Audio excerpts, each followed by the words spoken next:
আসসালামু আলাইকুম, হ্যালো বন্ধুরা। এই যে আজকে আমরা ব্রয়লার মুরগির খামারে একটা আপনাদেরকে ভিডিও দেখাতে চলছি। এই মুরগিগুলোর আসলে হচ্ছে 35 দিন বয়স। 35 দিন বয়সে আপনার মুরগিগুলোর সমস্যা বিভিন্ন ধরনের সম্মুখীন হয়েছে। তো আজকে এই মূলত ভিডিওটা হচ্ছে, ভিডিওর মাধ্যমে আমরা দেখাবো উনি কিভাবে এই সমস্যার সম্মুখীন থেকে উনি নিস্তার পায় বা রিলিফ হয়, এই বিষয়ে আমাদের এই মূলত আজকে ভিডিও। তো এখানে যে মুরগির বয়স হচ্ছে আপনার 35 দিন। এই 35 দিন বয়সে মুরগিগুলো আপনার অতিরিক্ত হাঁপাচ্ছে বা ডিহাইড্রেশন বা তাপমাত্রায় ভুগতেছে।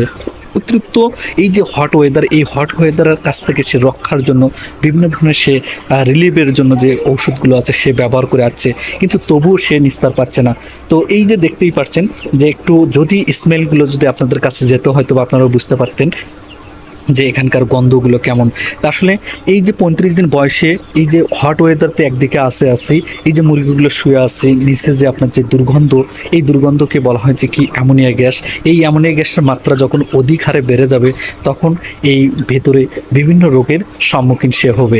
তো আসলে এই মূলত আজকে অ্যামোনিয়া গ্যাসটা রিলিফ করবে বা এখানে যে রেসপিরেটরি সমস্যাগুলো আছে সেই রেসপিরেটরি সমস্যায় সম্মুখীনের জন্য বিভিন্ন ধরনের যে ওষুধগুলো ব্যবহার করে, তা আজকে এই ভিডিওর মাধ্যমে দেখানো যে আসলে সঠিক যে ওষুধটা আপনি কি ব্যবহার করবেন, এই বিষয়টাই এখানে বোঝানো হচ্ছে।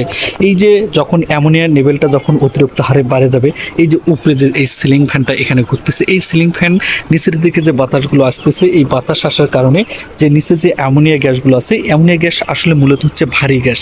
এই ভারী গ্যাসগুলো যখন উপর থেকে যে বাতাসগুলো নিচের দিকে যায়, তখন অ্যামোনিয়া গ্যাসগুলো বাইরে চলে যেতে পারে না, বা ওই ভারীর কারণে সে নিচ দিকে থেকে যায়। তখন এই যে মুরগির শ্বাস প্রশ্বাস বা লিটারের সাথে সে যখন মাথা দিয়ে থাকে, এই মাথা দিয়ে থাকার কারণে তখন এই অ্যামোনিয়া গ্যাসটা তার শ্বাস প্রশ্বাসের সাথে ভিতরে ঢোকার পর বিভিন্ন ধরনের রোগের সম্মুখীন হয়, যেমন মাইক্রোপ্লাজমোসিস। এই মাইক্রোপ্লাজমোসিস যখন হয়ে যায়, ঠান্ডা সবসময় লেগে থাকে। এছাড়া গাম্বুরো, রানীক্ষেত, বিভিন্ন ভাইরাল ডিসগুলো এই অ্যামোনিয়া গ্যাসের কারণে হয়ে থাকে। তাই আমরা প্রত্যেক যে খামারিগুলো আছে তাদেরকে আমরা বলি, সবসময় আপনারা এই অ্যামোনিয়া গ্যাস যেন না হয়, ভেন্টিলেশন প্রক্রিয়া, বায়ু চলাচল যাকে বলা হয়, এই বায়ু চলাচল প্রক্রিয়া আপনি ঠিক রাখবেন, অথবা লিটারগুলো মাঝে মাঝেই আপনি নাড়াচাড়ে দিবেন।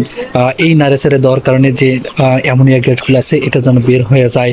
এই বের হওয়ার জন্য আপনার বিভিন্ন ধরনের আরও ঔষধ আছে, সেই ওষুধ দিয়ে এই গন্ধ বা অ্যামোনিয়া গ্যাসগুলো যেন রিডিউস হয়, সেই রিডিউস হওয়ার জন্য এই আজকের এই ভিডিও। এই যে এই ভিডিওর মাধ্যমে আপনি দেখতে পাচ্ছেন যে আজকে এই আলমগীর ভাই উনি হয়তোবা যে ওষুধ বা স্প্রে করতেছে, সেই স্প্রে সম্পর্কে আপনাদেরকে তার মুখ থেকে আমরা শুনতে পারবো যে আসলে উনি কী ধরনের ওষুধ দিয়ে এই স্প্রে করে এই অ্যামোনিয়া লেভেলটা কমায় দিচ্ছে, বা হট ওয়েদার কাছ থেকে যে রেসপিরেটরি সমস্যাগুলো হচ্ছে সেইটার থেকে রিলিফের জন্য যে ওষুধ ব্যবহার করছে। আমরা এখন তার কাছে যাব, চলেন দেখতে থাকুন আর আমাদের ভিডিওর সাথেই থাকুন।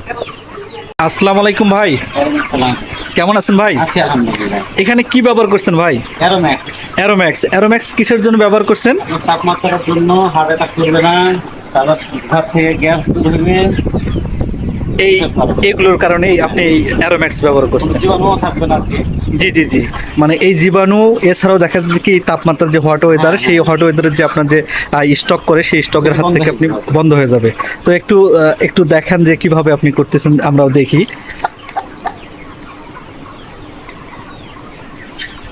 তো আসলে এটা স্প্রে আপনি করতেছেন, কিন্তু এটা কতটুকু দিচ্ছেন? 1 লিটার পানিতে 5 মিলি। 5 মিলি, 1 লিটার পানিতে 5 মিলি দিচ্ছেন। তো স্প্রের জন্য আপনার হচ্ছে 1 লিটার পানিতে 5 মিলি দিচ্ছেন। তো এইভাবে আপনি এটা স্প্রে করতেছেন।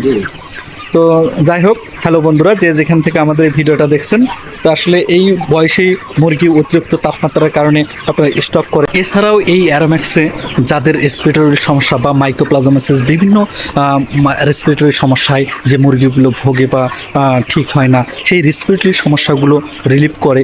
যেমন দেখছেন এই যে ভাই আলমগীর ভাই, উনি একের পর এক এই যে রেসপ্রে করে যাচ্ছে।